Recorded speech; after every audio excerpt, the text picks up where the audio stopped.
Media recognition from Bloomberg, Reuters, recycling trade publications. Patented process for 100% recovery of critical metals, including cobalt, lithium, nickel, manganese, aluminum. American Manganese is focused on recycling lithium-ion batteries for electric vehicles. American Manganese trades on the TSX Venture, AMY, the US, AMYZF, and Frankfurt 2AM. For more information, visit AmericanManganeseInc.com or phone me, Larry Ray, at 778-574-4444. You're listening to HowStreet.com radio, available online at TalkDigitalNetwork.com. Welcome to HowStreet.com radio, the online source for market opinions. Here is Jim Goddard. My guest is Mike Swanson, editor of WallStreetWindow.com. Welcome back to the show, Mike. Oh, great to talk with you. Mike, a short-term bond oversold bounce can help the stock market for now. What does that mean? Well, it needs one, that's for sure, because as we're speaking, the market, the S&P 500, made a little peak a week ago, and there's been some weakness in the market, and the NASDAQ has taken a hit in particular, and Bitcoin has had a 20% decline off of its most recent high. So we're seeing signs of selling in the market, and much of it is being linked to what has been an ongoing slow rise in the Treasury bond yield as bonds in the United States have been fading now for months.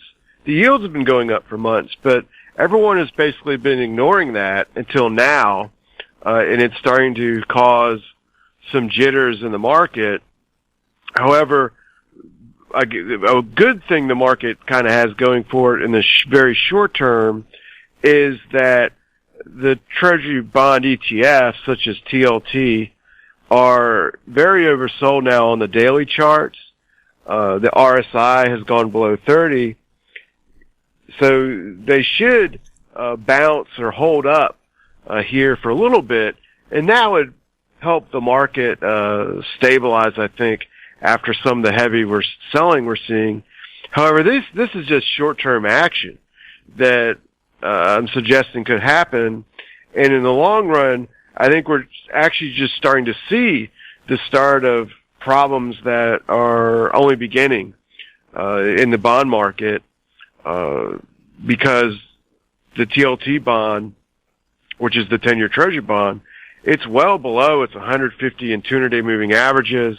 It's even its 50-day moving average, and those averages are actually starting to point down a little bit.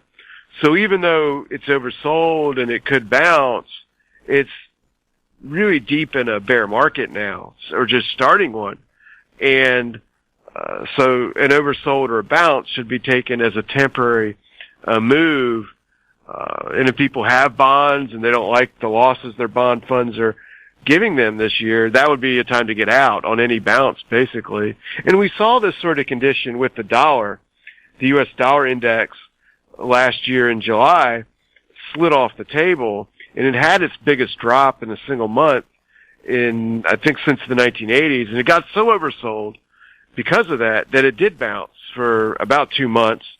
And then by November, broke down and began to make new 52-week lows. So I think the bond market is sort of in a similar spot now that the U.S. dollar was in August, where the dollar got oversold and it was able to hold up, and then it continued lower. So that's where I think we are with bonds, and a bounce could help the stock market stabilize around these levels for a little while. But we are definitely seeing serious pockets of weakness that are likely to continue, and some pockets of newborn strength that have emerged, particularly in the commodity market. If I had one trade suggestion, I guess, for people listening, it would be to get out of the Amazons, the Facebooks, the Teslas, the Netflixes, these stocks that have been so popular and so talked about for years. Get out of them now, and just buy commodity-related stocks, buy the energy stocks, buy material stocks, buy commodity ETFs, because these are the things that are beating the market. The commodity complex has been doing great, really, since the spring of last year, But I think it's poised now to outperform for the years to come, outperform the technology stocks. Are we in what some people are describing as a commodity super cycle, or at least the start of one? I definitely believe that is the case. And confirmation for me is the way that these commodities have gone up. So in the past super cycles, and I would, there's one in the 1970s, and I wasn't, trading back then, but there was a commodity bull market that began in 2002 and lasted really to 2011. And both those two cycles started the same way. The last one was the one I was a part of. But both of them started the same way, in which the precious metals stocks and futures contracts went up first. Then agriculture commodities went up, so-called soft commodities, and then energy went up. And there was a lag period between the precious metals started to go up really in 2001, and oil went up into a new bull market in 2003. The same thing has happened once again, whereas really it was gold and silver. They bottomed and began to go up in 2016. Agriculture made a secular low last year in the spring and has taken off since then. But the energy stuff pretty much ignored that move up until recently. And now, as this year began, energy jumped higher. And in fact, one of the top gaining sectors in the entire stock market since the November election has been energy, almost going up 100%. The XL ETF was around 28, and today it's trading just around 50. That's a great move. And these moves are vastly outperforming the Facebooks, really the NASDAQ 100. It's outperforming the NASDAQ 100. And I just think this is going to be the case going on. And if you think back to that last commodity boom from 2000 to 2011, gold, silver, oil, the CRB, Commodity Research Bureau Index, outperformed the Dow and the S&P and the NASDAQ for over 10 years. In the 1970s, the same thing happened again.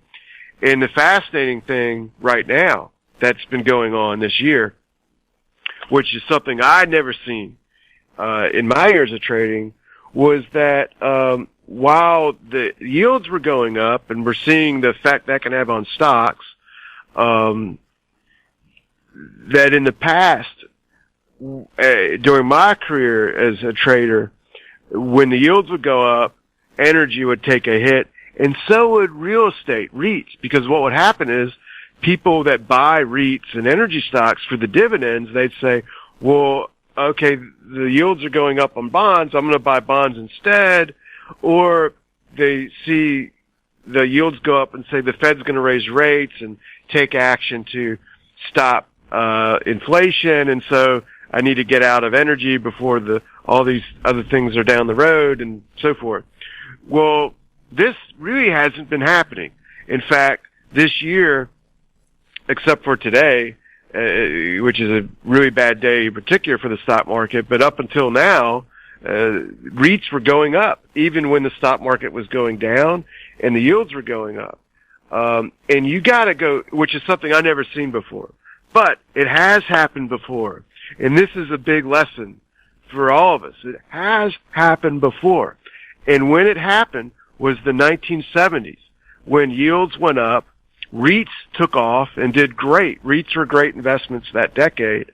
And what's happening is that the very same sectors, the very same exact sectors that were the best places to invest in the 1970s are now the very same sectors outperforming the stock market today. We're speaking again, REITs, energy stocks, material stocks, like Rio Tinto, copper companies, and the mining stocks. The silver's done well. These are the same sectors that did great in the 70s. We're going back, if you want to figure out how to navigate the markets over the next 10 years, figure out what did great in the 70s. It's not just what I mentioned. Some foreign markets did incredible. some foreign currencies did incredible too back then. We're seeing the same thing now, where the dollar has been trading weak really for over 12 months, really since March last year was when the dollar spiked, and there's foreign markets now outperforming the U.S. stock market. Not all of them, but Asia's outperforming, China, Vietnam, Japan, some places in Europe, and so forth. So there's great opportunities in these markets to trade, but we're in a different environment than we had been in the previous decade, where all you had to do was buy Amazon, buy Facebook and Apple and some of these stocks. Now those stocks are laggards, and the challenge though for everyone in the markets is, how do you want to place your bets? How big of a bet do you want to make? Because when you bet 100% on something, the time comes where there's a 20% drawdown, and it becomes very difficult to hold through that. And in the stock market in the U.S., we're particularly facing one of the most challenging environments there's ever been, because going back to 1980, the bond market was in a bull market. So when you had the 10% or 20% drawdowns in the stock market, or even crashes like we saw in 2008, bonds would go up. And because most Americans have half their money in bonds, half their money in stocks, the rise in the value of bonds would help them weather those stock bear markets. But now we're not in an environment like that. It's over. We saw a secular low in yields last year, and now this year so far, bond funds are going down, and the NASDAQ is going down. They're going down together, and that is the most brutal environment for the typical American investor. So some will make the changes and adapt. You know, if I was someone that had half my money in bonds, actually I was one of these people, several months ago, I got out of all my bonds, and you're better off being in a mix of currencies and commodities, to use that as your so-called safety portion of your portfolio. And I think that's just going to be the story going forward. So markets bring opportunity. We're going to see more volatility, more swings, going forward over the next couple of years. But, it's a lot of people got rich in the 70s. That's when George Soros and Jim Rogers and people of his made a killing, and now we're entering a new time. But that new time is not cryptocurrencies. It's not GameStop. It's not getting on a Wall Street Reddit message board and piling in as a herd. It's not opening up a Robinhood app and buying the top 100 stocks, because today, if we look through it, just about every single one of those stocks is deep in the red, even worse, down even more than the NASDAQ is today, because those are just volatile stocks and that aren't linked to the underlying trends that we're talking about. If we're returning to the 70s super commodity cycle, does that also mean we're going to see 70s style inflation, where I got 21% on my Canadian government savings bond?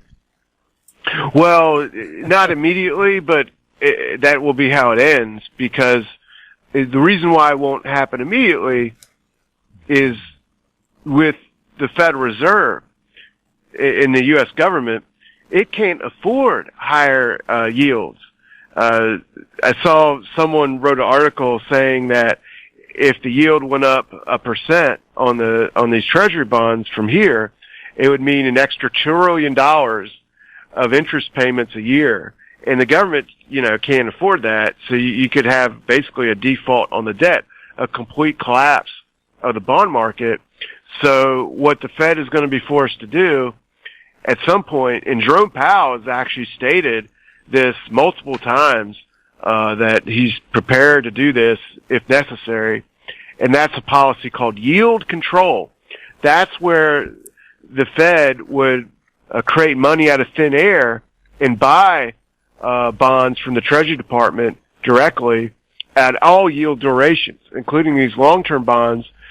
So we would finance the debt that way, and then the Treasury bond market would just kind of be locked in at some sort of interest rate, a low level.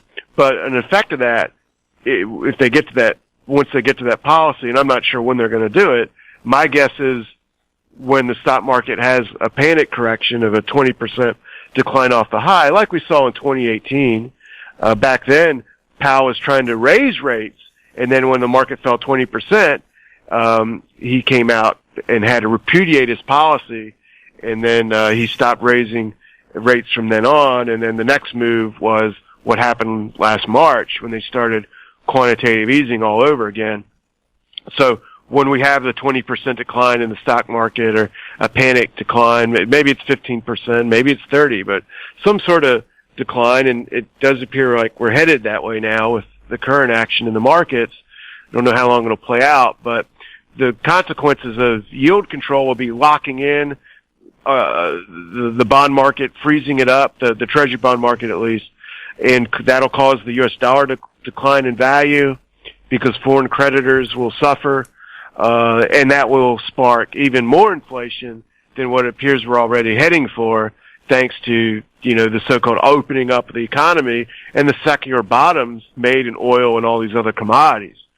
So we are headed for inflation. It's just a matter of what degree, and that's the similarity between now and the 1970s. The inflation rate in the 1970s in the United States is about 5% a year, but that spike in interest rates that you mentioned, I don't think that will happen, though, until the entire cycle plays out, which will take many years from now, maybe 5 years, something like that. It's not going to be, rapidly raising interest rates. Maybe rates get to 1.75, another quarter of a basis points on the 10-year Treasury, maybe even up to 2. But at those levels, yield control is coming, and that would lock in the yields for a very long time. Corporate bonds would continue to go down in value with the yields in them going up. So that, in that segment of the bond market, yeah. But, we're entering a weird moment, when the Fed starts to take even more extreme measures than we have. The reality is that we've been in sort of a nirvana environment in the stock market because of the quantitative easing policies, because of the zero interest rates. People have opened up Robinhood accounts and traded for the first time and gotten some benefits from the stock market rally. And people that were investing in the market before them that held through the March decline, they saw their net of asset values go up tremendously. In the United States, a story about the shutdowns has been massive unemployment. The real unemployment rate's around 12%. It's double what the government reports when you factor in the so-called discouraged workers. There's, rising suicide, rising crime. It's not a good time for most people in the economy. But it's been a great time for some. There's the statistics say that the billionaires have made more money or grown their net worth through these trying times, but so has the upper middle class because of the Federal Reserve actions that have helped them. So that's, but I think that's gonna, they're not gonna continue to be as helped as much because I think they're invested in overvalued stocks. Most of them won't make the type of changes to take advantage of the opportunities that are coming in commodities and elsewhere. So if their stock funds stagnate and there's inflation, again, that's return to the 1970s because that's exactly what happened then. The Dow basically went sideways that whole decade while inflation exploded. Real estate was a great place to invest outside of the various sectors we mentioned before, but stock market funds as a whole were pretty miserable. And I think we're basically, if this is a game, and you got 9 innings to the game, I would say the teams are on the field, and the two baseball managers have given the lineup cards to the umpires, and me and you, we're looking at those lineup cards. We can see who the players are about to be, but I would say the first inning is just about to start, and that's what this first quarter of the year represents to me.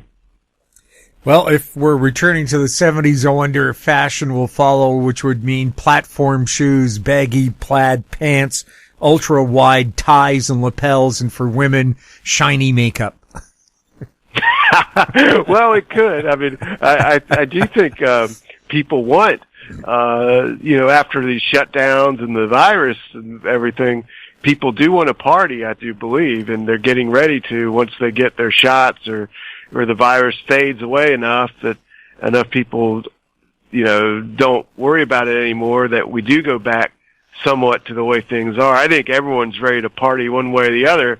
And that fashion of the 1970s, of those type of suits, you can see, I think it comes from the 40s and so-called zoot suits, I think is what they were called. Yeah. So I would be shocked if there isn't some sort of return to that fashion one way or the other. I don't know if it'd be exactly the same. Oh, and the leisure suit again with the ultra big collars and open necks. Yeah. Oh, I lived through all that, so let's hit the disco. I think so. One way or another, they call it something else, but I think it's going to be so. There'll be fun times. We'll have more with Mike Swanson right after this.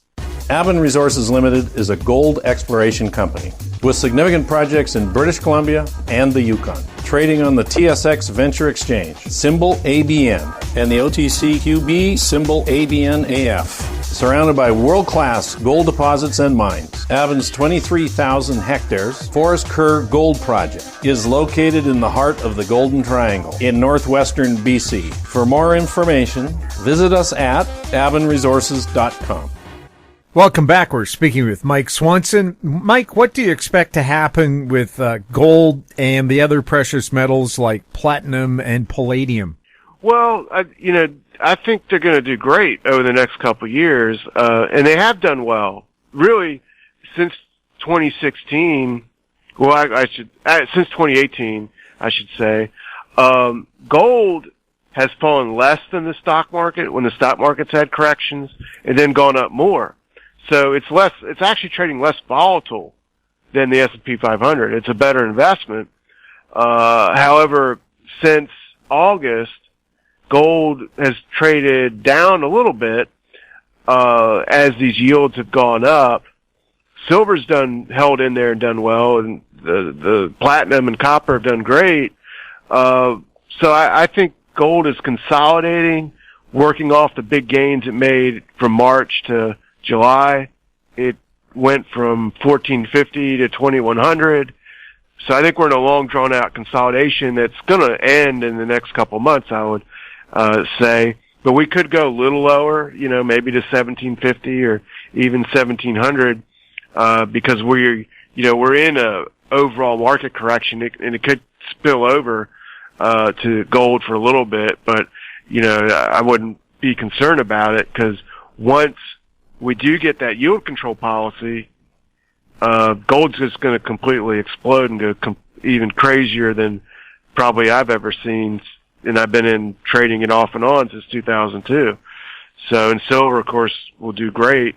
And silver's already starting to perform a little bit better than gold has too. So, I own gold. I'm not selling gold because it's difficult to jump in and out and time things perfectly.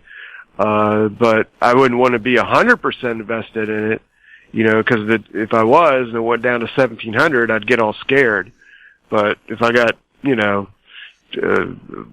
than 20% of my money in it, then it doesn't really bother me, what it does on a week-to-week basis. We'll have more with Mike Swanson right after this.